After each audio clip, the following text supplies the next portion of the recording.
बिस्मिल्लाहिर्रहमानिर्रहीम। अस्सलामुअलैकुम। कैसी है मेरी यूट्यूब फैमिली? आई होप कि आप सब खैरियत से होंगे, खुश होंगे, मज़े में होंगे। आज मैं आप सबके लिए बहुत ही मज़ेदार सी और टेस्टी सी 10 मिनट डिज़र्ट की रेसिपी लेकर आई हूँ।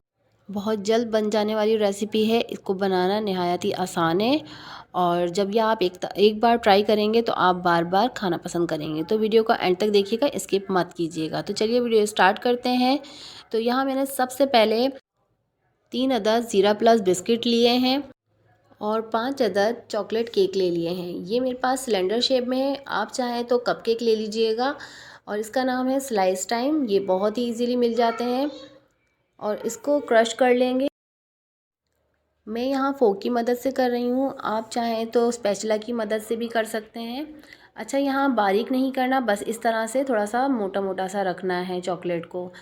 तो यहाँ चॉकलेट केक जो है मैं आधा बॉल में डाल रही हूँ और इसको मैं हाथों की मदद से प्रेस कर दूंगी इस तरीके से। और अब मैं यहाँ जो बिस्किट रखे हैं इसका भी मैं चूरा कर लूँगी। इसको भी हम इस तरह से पीस लेंगे हाथों की मदद से। और तो यहाँ पर बिस्किट का चूरा हो चुका है और अब मैं इस बॉल में ही बिस्किट भी ऐड कर दूँगी। इस तरह से पूरी एक लेयर लगा देंगे बिस्किट की भी।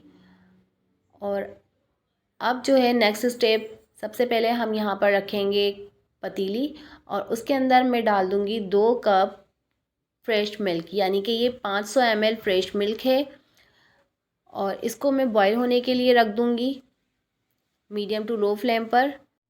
अब हम इसकी पुडिंग तैयार करते हैं। तो यहाँ पर मैंने लिया है हाफ़ कप फ्रेश मिल्क और इसके अंदर मैंने ऐड कर दिया है 3 टेबलस्पून वनीला कस्टर्ड। अगर आपके पास कस्टर्ड ना हो तो आप इसके अंदर कॉर्नफ्लोर भी ऐड कर सकते हैं।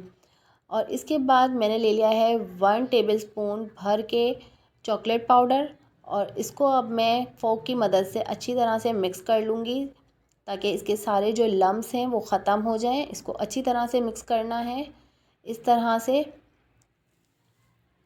तो ये देख सकते हैं यहाँ बिल्कुल लम्स ख़त्म हो चुके हैं और यहाँ पर दूध में बॉयल आ चुका है। अब इसके अंदर 1/3 के बराबर मैं ऐड कर दूँगी चीनी। चीनी आप अपने टेस्ट के अकॉर्डिंग डाल सकते हैं, ये बिल्कुल नॉर्मल है चीनी, ना ज़्यादा और ना कम। और इसको अच्छी तरह से चम्मच की मदद से हिला लेना है ताकि चीनी डिज़ोल्व हो जाए।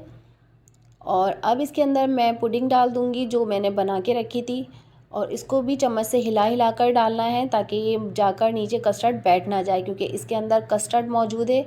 और ये देखें मीडियम टू लो फ्लेम पर मैंने 3 से 4 मिनट पकाया है और इस तरह से ये इतनी थिकनेस आ गई है इसके अंदर और ये बैटर तैयार हो चुका है। बस इतना ही थिक रखना है हमें। और अब इसका फ्लेम मैं ऑफ़ कर दूँगी और इसको थोड़ा सा चला लूँगी और इसके बाद अब मैं इसको चूल्हे से उतार लूँगी।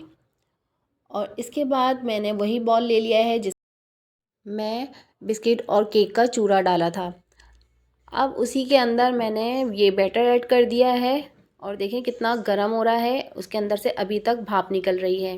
तो हमें गरम गरम ही बैटर डालना है, वरना ठंडा होगा तो क्या होगा कि बिल्कुल जम जाएगा, क्योंकि इसके अंदर कस्टर्ड डला हुआ है। और इसके ऊपर फिर से मैंने केक की लेयर ऐड कर दी है और उसके बाद मैं बिस्किट की लेयर ऐड कर दूँगी तो केक हमारा बन के रेडी हो जाएगा। तो ये बहुत ही प्यारा सा केक बन के चॉकलेट के डिज़र्ट की रेसिपी है। आप ज़रूर ट्राई कीजिएगा और अपना फ़ीडबैक मुझे लाज़मी दीजिएगा कमेंट बॉक्स में। तो अगर आपको अभी तक मेरी ये रेसिपी पसंद आई है तो प्लीज़ मेरी रेसिपी को लाइक कर दें और आपसे गुजारिश है कि मेरे चैनल को भी सब्सक्राइब कर दें। तो मुझे इजाज़त दीजिए, मिलते हैं एक नई रेसिपी के साथ। अपना और अपने प्यारों का बहुत सारा ख्याल रखिएगा, मुझे दुआ में याद रखिएगा। अल्लाह हाफ़िज़।